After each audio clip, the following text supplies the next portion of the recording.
sur lui. Pourquoi Dieu déverse l'onction sur l'homme? Ce n'est pas pour que tu travailles avec cette onction-là dans la chambre. L'onction, on la reçoit en privé.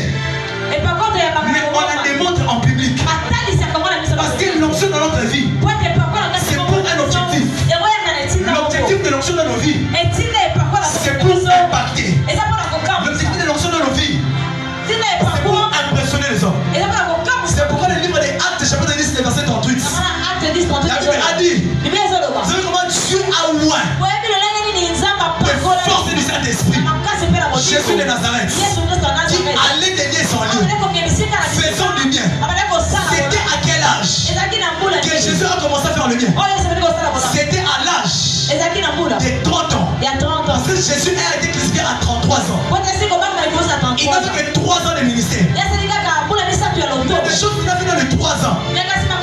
C'est comme une personne, on dirait qu'il avait fait 10 ans de ministère. Il avait fait 20 ans de ministère. Parce qu'il y avait une onction en lui.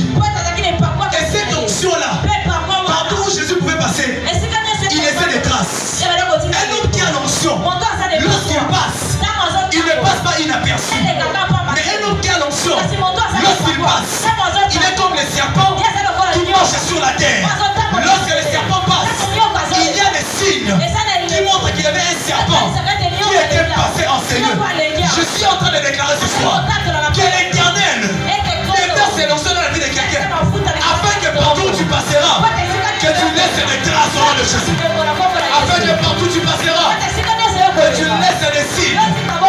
L'Église ne doit pas craindre les sorciers. L'Église ne doit pas craindre les magiciens. Comment ça fait-il? Un homme comme Simon le magicien pouvait impacter même les croyants. Alléluia. Simon le magicien, la Bible est en train de dire, il faisait des miracles. Alléluia. Il faisait des miracles. Il créait des miracles.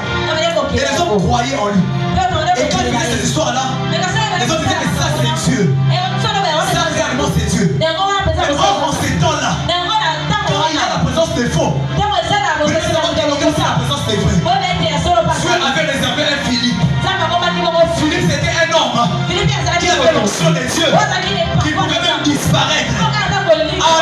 Dans cette saison, où sont les hommes qui peuvent disparaître? Où sont les hommes qui peuvent disparaître?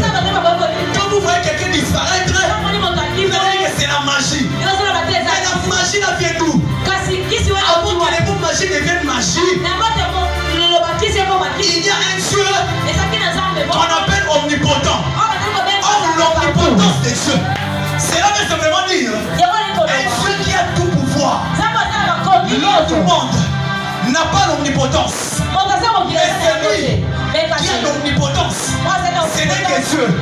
Voilà pourquoi il prend une partie de son omnipotence. Il les donne à l'homme.